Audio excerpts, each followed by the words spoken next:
Are we live now? Okay, there we go. There we go. Hey There guys, we we're go. live, as it tells me. We are live. We've had technology issues all day. I don't know what is happening. The one and only Linda Levesque. Linda is an amazing healer, a masseuse, a Reiki master,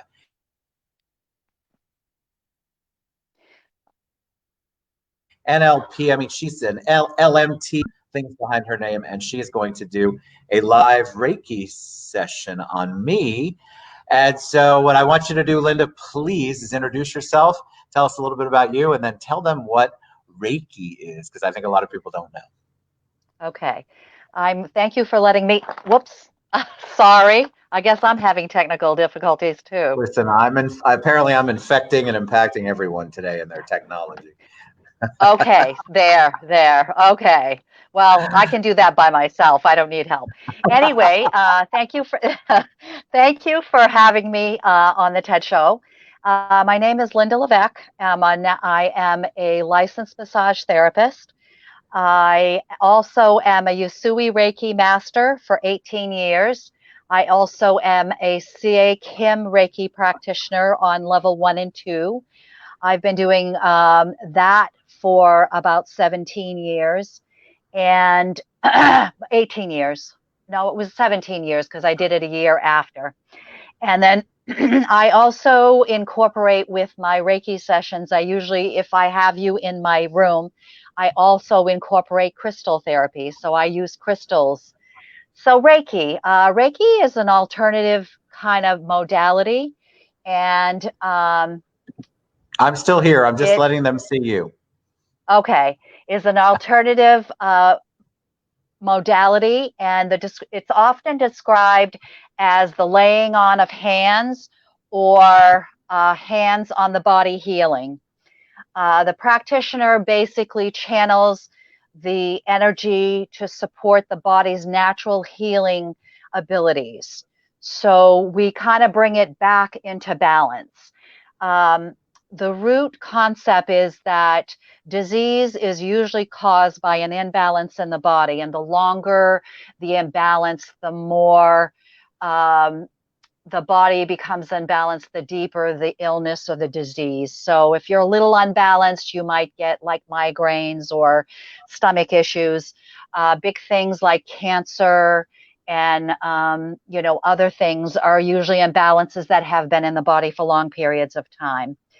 Believe The that. word, Reiki is broken down into two definitions. REI part is universal energy, and the K part, which is the chi, is your life force energy. And so the practitioner brings those two energies together to help bring balance into the person that's receiving the treatment. So tell me about that, because when I had it done, one time I've had it done. It was a brief, it was in person. And it almost, at that particular point, I think I'm an empath, so I'm kind of open to all of this 100%. I think being open is a very positive thing to be when you are entering into this world of healing that you're not necessarily used to. But I felt almost like a static electricity feel. And I have to tell you, I mean, the truth is, I felt like somebody was already massaging me. It was, it, I felt like they were physically touching me. So Reiki does not involve physical touch, though. It's energy. Right. It does. Some people don't touch, but I like to put my hands on people because my hands get really, really hot. And it gets really, really hot. And if people are comfortable with that, I usually touch them I love appropriately. it. In the areas that would not be appropriate, I usually work over the body. So just so somebody doesn't get freaked out. That's for the next show, Linda. I know, right? Appropriate touch. We'll do inappropriate touch later on. I don't. There you go. There you go. I think that people are intimidated by things like Reiki because they don't understand them. They're not necessarily mainstream medicine, obviously, that you've been dealing with or dealt with your whole life. When you add the word healing to it, people automatically get skeptical. But I'm a big believer in all of the things that go on in the body, have an energy, have a shock, cool stuff that goes on. And it's been a science, I'll call it a science. It's been a practice for thousands of years. This is not anything new. This isn't quote unquote new age. I had somebody comment on that before we went live. Oh, Ted, you're bringing the new age stuff in. No, I'm bringing an alternate, a possible life-saving healing practice to you. So you need to rephrase and reframe. So I'm just excited. I think that your energy is so positive. You immediately feel comfortable with you. And I know that the people who are on the receiving end, it's so important for them to feel some sort of connection to their healer. Yeah. Yeah, well, in Japan, and I know that's not a famous topic with all this COVID, but Reiki healing was that has been done 5,000 years. It's been going on in Japan. And in their culture, they raise their children that when someone's sick, I mean, you'll see little 2 and 3-year-olds putting their hands on their grandparents. Our culture is not raised that way. We're Right. just not raised. We're raised, that when we're hurting, we hug our children and stuff. And that's a form of healing in itself. And, if you want to look at it, that's kind of a form of healing, Reiki healing. It's not, the Reiki healing you would receive here, but it is some form. Anytime you touch anybody, you can bring healing to them. And, I love it. the power of touch is probably the most powerful kind of healing. The only other type of healing is prayer. Amen. All right, so I have to tell you my first.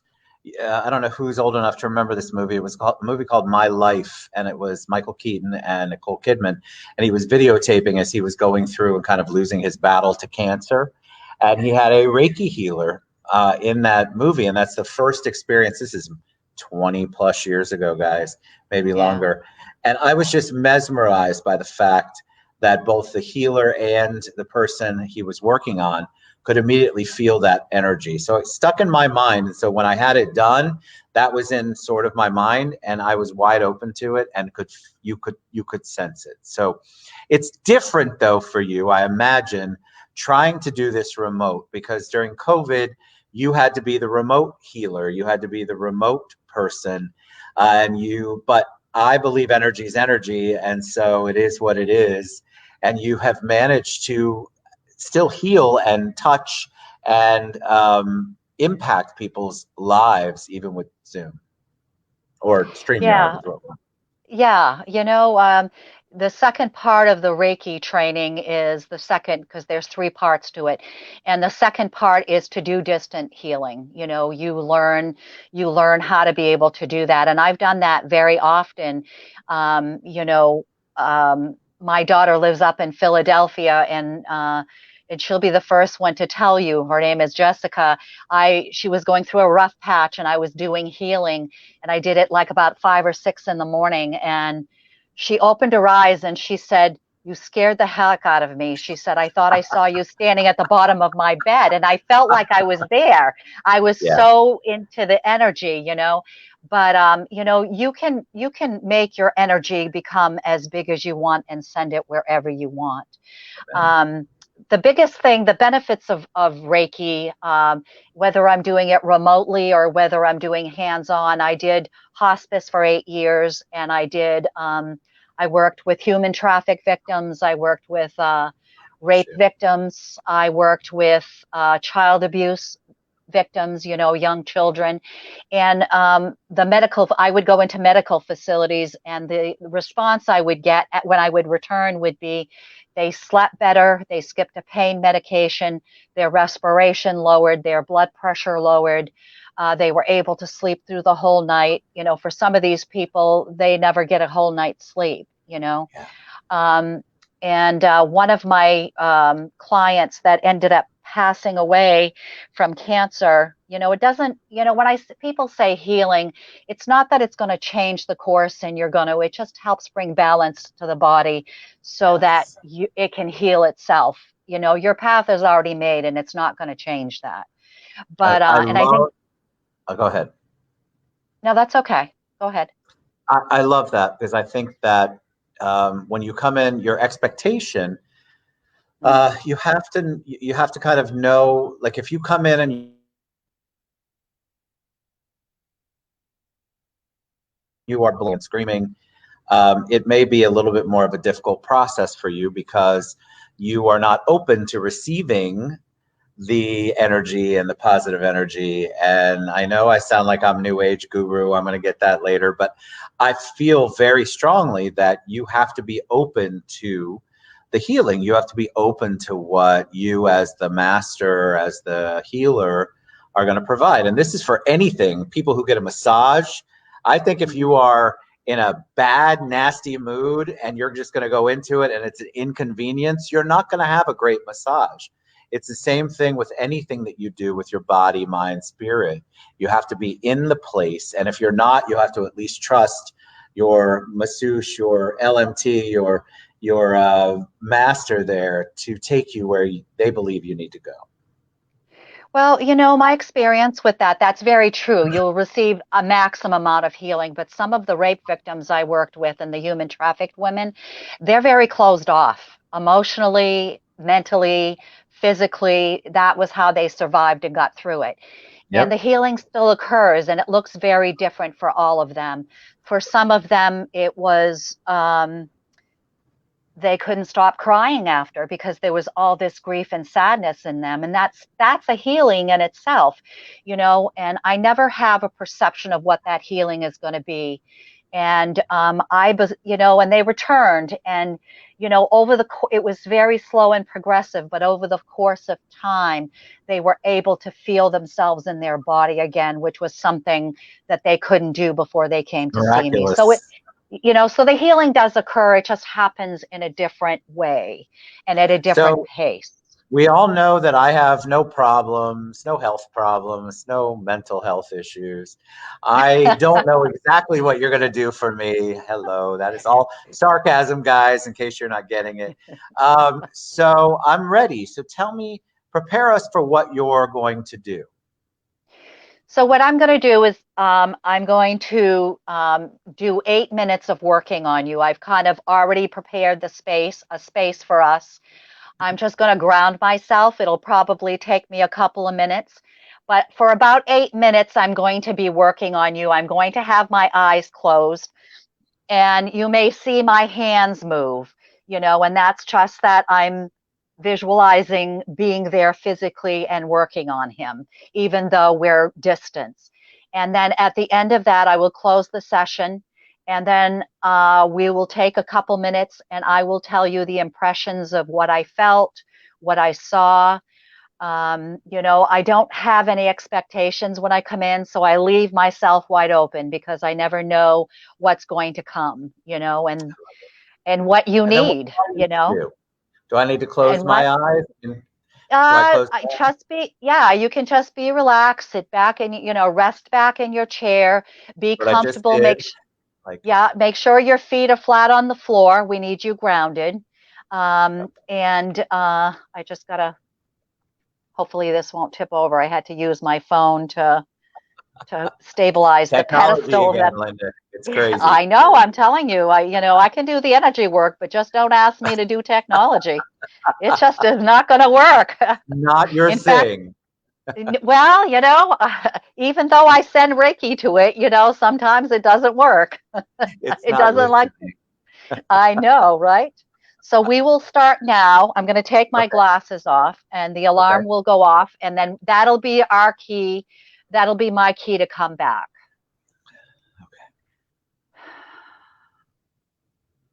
Take a deep breath, Ed.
Okay, Ted, you can come back whenever you're ready.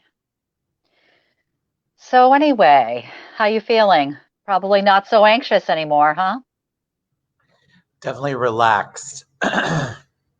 Most There was a definitely. lot there was a lot of anxiety when I start came into your energy field. I kept taking a deep breath, and that was like that tells me there was so much there was so much anxiety in here, that I was pulling it not fast enough to get rid of it, so I was releasing it with my breath. So, and we all know the technical difficulties you've had all day today, so that probably created some of it. That's normally where it comes from. But yes, I can so, feel that. I can tell so you we that. Go ahead. I'll let you give, and I'll tell no, you what I. no. You go ahead and tell me how you feel, and then I will, you know, So, tell you what I got. I'm open to this, and what I want to encourage people is that if you're out there thinking that this doesn't, there's no way it could work in general, let alone long distance, I'm going to tell you that that is inaccurate.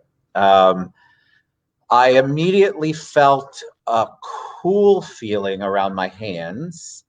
And so I went with that. And then just, you have to be open to this stuff, right? So if you feel it and it's something that you're not used to feeling, then guess what, guys? There's something going on. And that's the part I want to encourage people. But I felt, I guess I carry a lot of stuff in my hands. And so I felt that cooling almost immediately. And then I'm like, all right, well, I want the rest of the body to feel that. So I just kind of let it go. And it was relaxing. I caught myself twice, maybe three times, going, if you go any deeper, you're going to snore.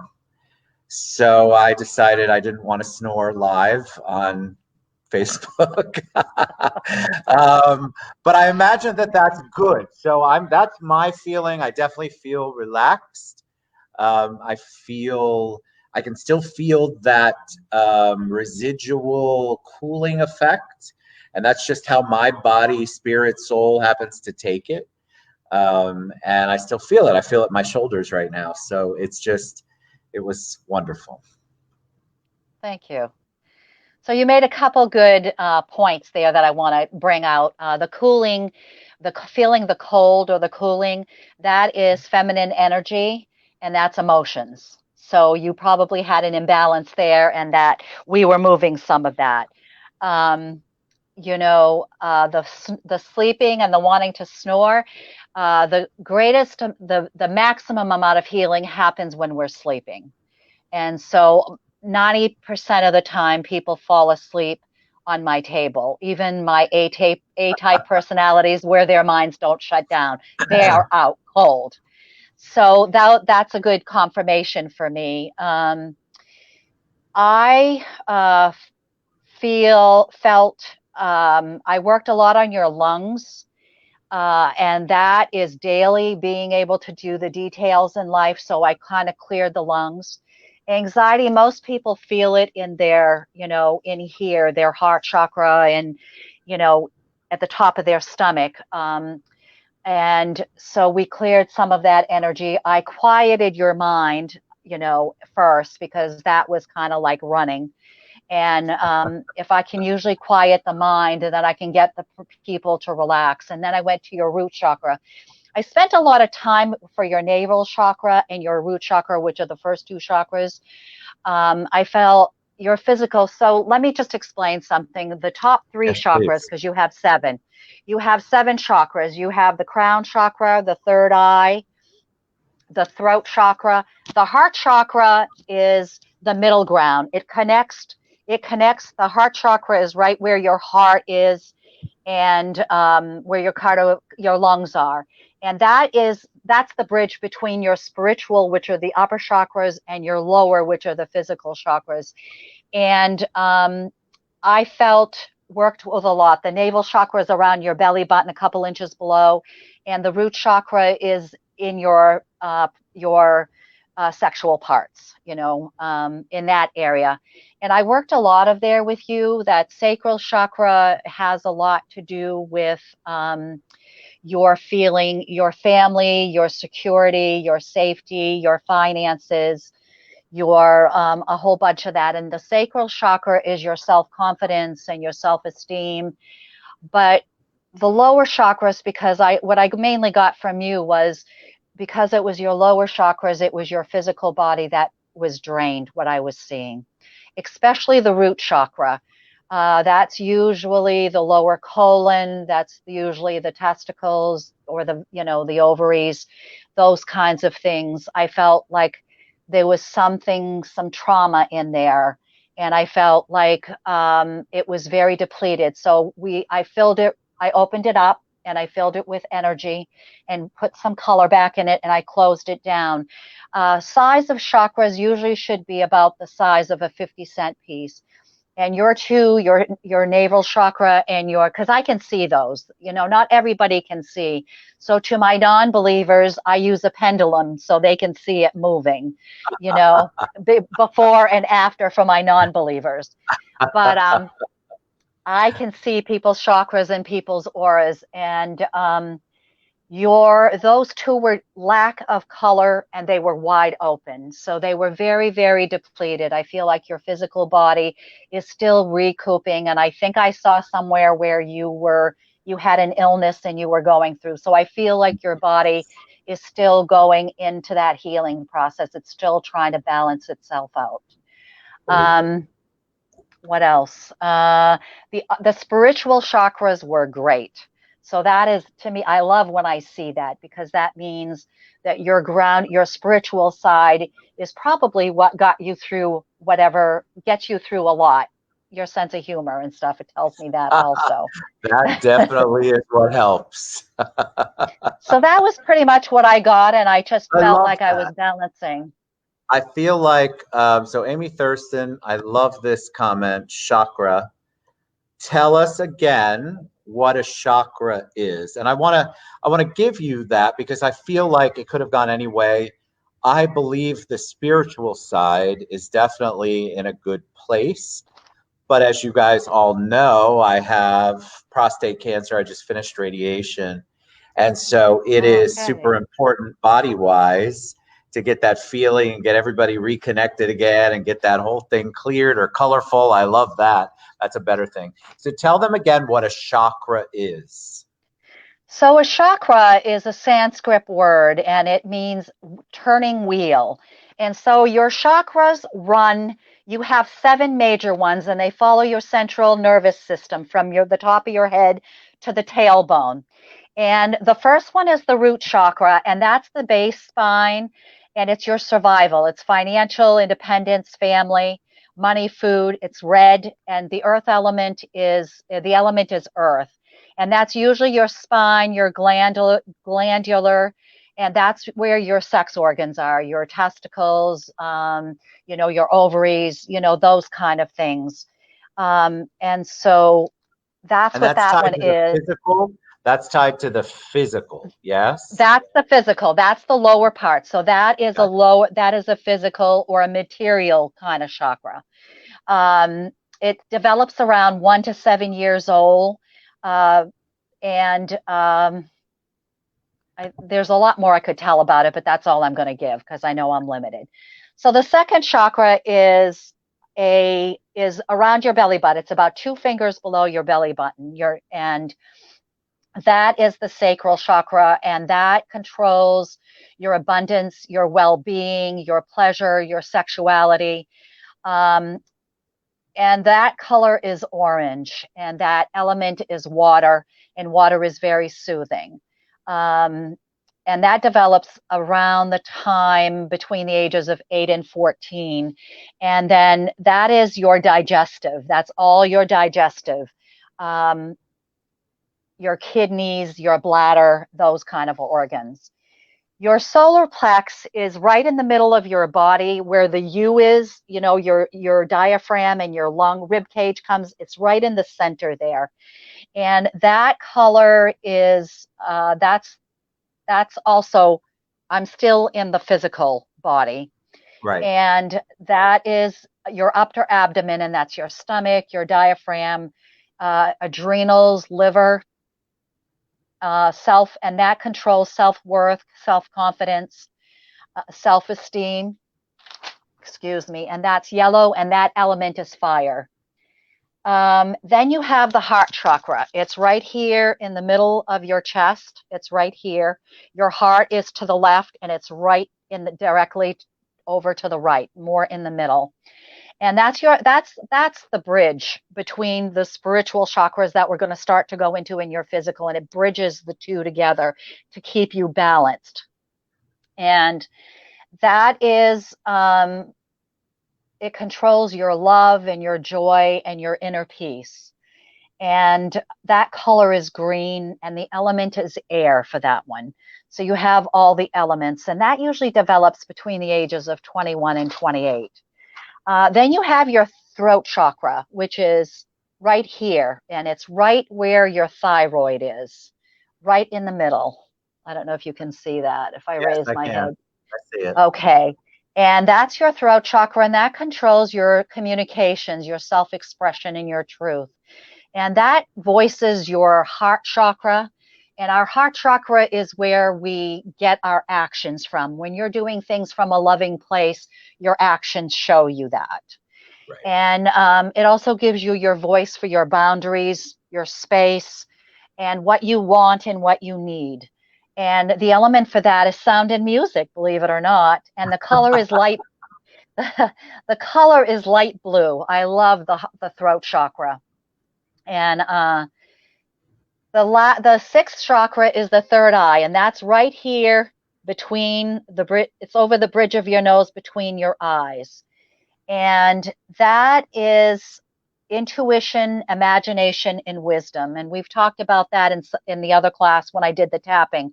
And this is your reasoning. And when this shuts down, you can't make good decisions. And that's the part when you're in trauma, it kind of just shuts down. It protects you. Your brain protects you. And that's usually dark blue.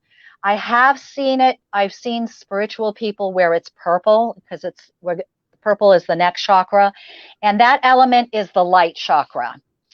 The last chakra is the crown chakra, and it's right at the top of your head, right in the direct middle. It's, in other words, you would call it your bald spot. Men usually get bald there first. Not to, but it just gives you an imagination. It kind of gives you a point if you've seen a bald person, that spot right on the top of their head. And that controls your inner and your outer beauty and your spiritual connection. And that usually is purple or violet, and that's where the light comes in. The universal energy comes in through that. So that's, your heart, your third eye, and your crown chakra are your upper body spiritual chakras. And those usually develop between the ages of 43 and 49. And I find that a lot of people Why so come into late, their Linda? Why so late? Because I think that, with the hierarchy of growth that we have to do, you have to have a little bit of life experience with that. And I find actually that's when my gifts really started too. That was about the age. Actually, I started a little younger.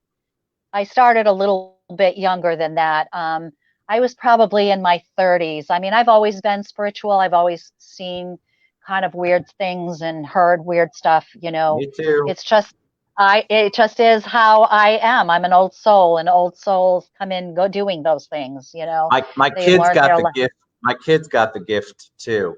So yeah, my they're kid they're not real both, happy yeah. about it right now, but they did. We have a question. Okay. Let's see if I can't read it. Have a brain injury, life isn't right, or can change chakra. So we've got somebody who's wonders if you can help heal what she has going on with Reiki or with all the wonderful things that you do. Well, it depends on the healing. Will it heal the physical damage? I'm not really sure.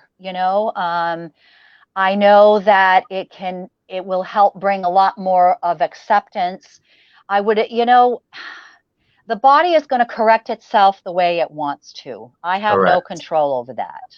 Agreed. And everybody's body is different, and when I was working with people who had cancer, it didn't change their outcome. They still were going to die. you know, but it Right. made the process that they were in a little bit more easier. You know, they were more Correct. at peace with it. So, you know, I don't know if that answers the question. I really Well, Amy, think make that, sure Amy Thurston's the one that asked. Amy, reach out to Linda. I've tagged her. That's okay, really what this show is about. It's not just about TED, even though it is the TED show. It's about getting the message out there and having great leaders and healers like Linda on that you can reach out to. thank you. All right, so we are, excuse me. The storm just came in. If you can't see, I had to turn the lights on, and so I'm literally surrounded in this room. It was pitch black almost. So how can people reach you? First of all, I have to say thank you for that. I still feel the tingly chill all over my body now. It's legs, knees right now. I felt it in my feet earlier. You guys, this stuff is real. I 1000% believe in it. So if you want to learn more, you want to engage Linda, what's the best way they can reach out to you, Linda? Okay, I want to address the still feeling before I go into that real shortly. Please do. Please, please, please. So, Reiki can last up to 7 days. Drinking lots of water will keep that energy moving. And you'll sleep like a baby tonight. I'll guarantee that. But Good. people can reach me at Naturalutions. I can put that in the chat box if you want. I think it's it's scrolling across the bottom, but you can That's put my it in the web. chat. That's my website. Okay. But my web that's my website. Naturalutions775 @gmail is my email address, and my phone number, I'm going to put it in the chat. I Great. will put my business phone number in there, and I just did that and hit it, so it should come up. Fantastic. Oop. I think we lost her. You know, this is what happens with technology. Listen, you all reach out to her. I can't make that up. You know, I'm not going to lie ever. And so I felt it. I felt the energy. I still feel the cool. You can't make this up. Look, I'm in the middle of the Citrus Club in a room and I feel cold. And I mean cold in a good way. It's like that good muscle cold. I felt it almost immediately with what Linda was doing. I'm also open to it. So if you're going to engage someone like Linda, do your best to be open. But I'm going to tell you that it's life changing. It definitely makes a difference, and you can feel it and see it. So we love you guys. Thank you so much. Reach out to Linda. She's absolutely one of the best human beings on the planet. Thank you so much from another amazing human being, Carol Ann Flesh, for making the intro. We're going to have Linda back on and do some stuff. I'm feeling tingly and chilled. We love you guys. We'll see you soon. Thank you so much. Have a good one.